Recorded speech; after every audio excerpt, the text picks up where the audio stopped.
6 dangers pour la santé de ton enfant que tu devrais connaître. Tout parent a un jour ou l'autre vécu une certaine anxiété vis-à-vis de son enfant, surtout quand on est le père ou la mère d'un nouveau-né. Tout change du jour au lendemain et des choses qui nous paraissaient si simples deviennent soudainement si dangereuses. Mais il n'en demeure pas moins que l'enfance devrait être une période merveilleuse pour tous et pendant laquelle les parents sont prêts à faire n'importe quoi pour que l'enfant soit heureux. Toutefois, il y a quelque chose dont tu n'as peut-être pas conscience et qui ne sont pas bonnes pour ton bébé, mais qui en plus peuvent être dangereuses. Donc, nous avons trouvé 6 choses qui peuvent nuire aux enfants. Crois-nous sur parole, cela ne ferait de mal à aucun parent de connaître ces informations. Par exemple, savais-tu que quelque chose d'aussi simple qu'une ceinture de sécurité pouvait être trop peu sécurisé? Regarde notre vidéo pour en savoir plus. Numéro 6. Les trotteurs et Jumperoo. Ces deux dispositifs ont l'air plutôt utiles, mais tout le monde ne sait pas que les dommages qu'ils peuvent causer et qui ont été prouvés sont plus importants que leur effet positif. De manière assez surprenante, les trotteurs et Jumperoo sont déjà interdits au Canada. En effet, le nombre d'accidents avec les trotteurs et les Jumperoo sont incroyablement élevés. On a compté environ 8000 cas en une seule année rien qu'aux États-Unis. En plus, cela peut donner lieu à toutes sortes de problèmes de santé, comme un développement inégal des muscles ou une déformation des pieds et des jambes. Cela peut aussi courber la colonne vertébrale à cause de toute la charge qui pèse dessus, car la colonne vertébrale d'un enfant ne prend pas forme et parce qu'il lui manque des courbes nécessaires avant l'âge d'1 an. Lorsque tu utilises un trotteur ou un Jumperoo, l'indépendance du développement des capacités motrices de ton enfant est altérée parce qu'il n'est pas invité à marcher de lui-même. Le sens de l'équilibre et l'instinct de préservation ne sont pas sollicités.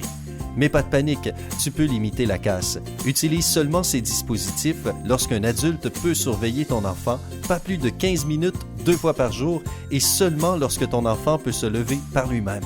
De plus, n'oublie pas de consulter ton orthopédiste pour parler des précautions à prendre. Il ou elle te dira quelles sont les étapes importantes à suivre. Numéro 5. Les jus de fruits et le lait. Les enfants adorent toutes sortes de jus de fruits et de lait. Les parents croient également que ces boissons sont saines pour leurs enfants. Toutefois, le jus de fruits pasteurisé a une teneur basse en vitamines mais riche en sucre, ce qui peut causer des problèmes dentaires et d'obésité. Certains parents essaient de varier les jus de fruits qu'ils donnent à leurs enfants lorsqu'ils ont soif. Or, ces boissons ont l'effet inverse. Après avoir bu le jus, ton enfant sera encore plus assoiffé à cause de la teneur en sucre. Au lieu de cela, les pédiatres conseillent souvent de donner des jus de fruits frais aux enfants qui ont plus d'1 an. Mais dans le cas des jus pasteurisés, il vaut mieux les remplacer complètement par des jus de fruits frais. Donc, nous avons parlé des inconvénients que présentaient les jus de fruits. Mais qu'en est-il du lait?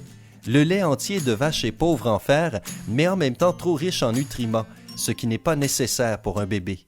Cela pourrait bien nuire à ses reins et provoquer de l'anémie, des allergies et même de la dysbactériose.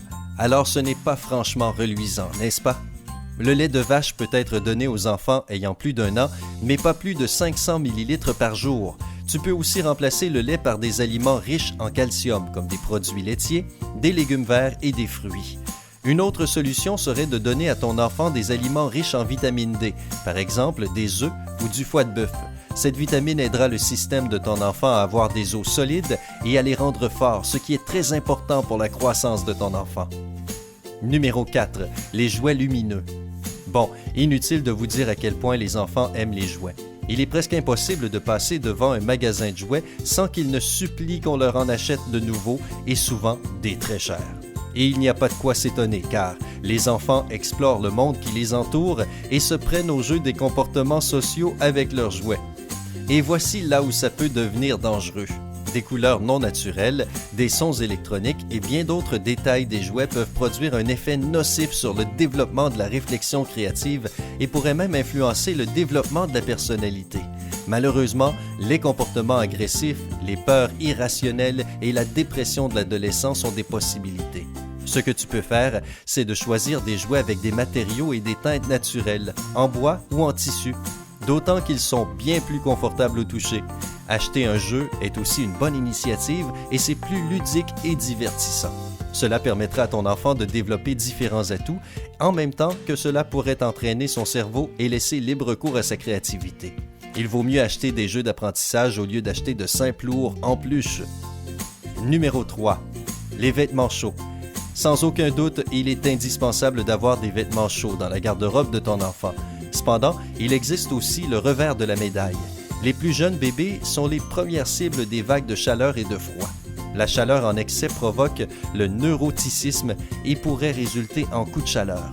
En parlant simplement, les vêtements trop chauds empêchent le corps de développer des réactions naturelles de défense contre les changements de température, ce qui peut déboucher sur des maladies liées au froid et un système immunitaire faible.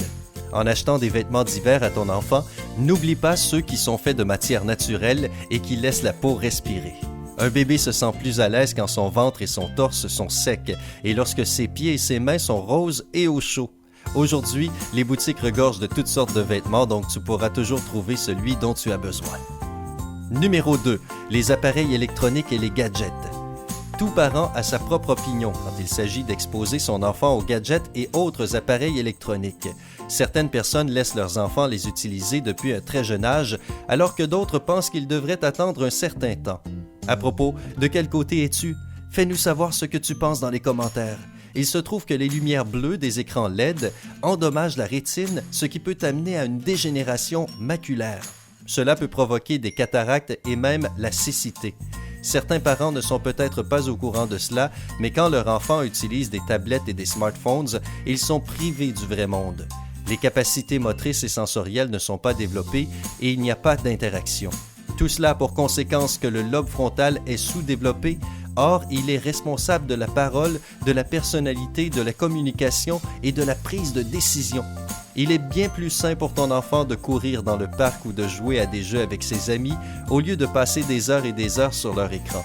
Inutile d'interdire toute technologie à ton enfant pour autant, laisse-le juste utiliser les appareils 1 heure maximum par jour. Tu peux utiliser les tablettes et téléphones et leurs jeux pour développer les capacités cérébrales pour les enfants au-delà de 2 ans. En utilisant des gadgets, un enfant devrait interagir avec ses pairs ou avec les adultes. Ainsi, tu réduis les risques. Numéro 1. Les ceintures de sécurité. De manière assez surprenante, voici une autre chose qui peut être dangereuse pour ton bébé, la ceinture de sécurité. Cela s'applique aux femmes enceintes. Porter la partie sous-abdominale au-dessus de ton ventre si tu es enceinte peut blesser ton bébé en cas d'accident.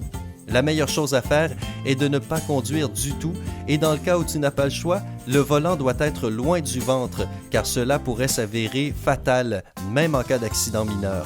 Bien sûr, c'est plus facile à dire qu'à faire, mais si tu n'as pas vraiment d'autre choix que de prendre la voiture, suis ces quelques règles.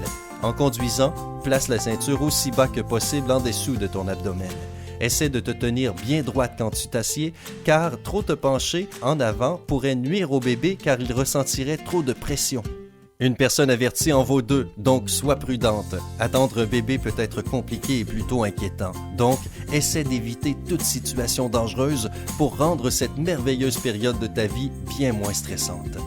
As-tu des conseils concernant ce sujet? Fais-nous savoir ton opinion dans les commentaires en dessous. Si tu veux voir plus de vidéos comme celle-là, alors clique sur j'aime en dessous de la vidéo et partage-la avec tes amis.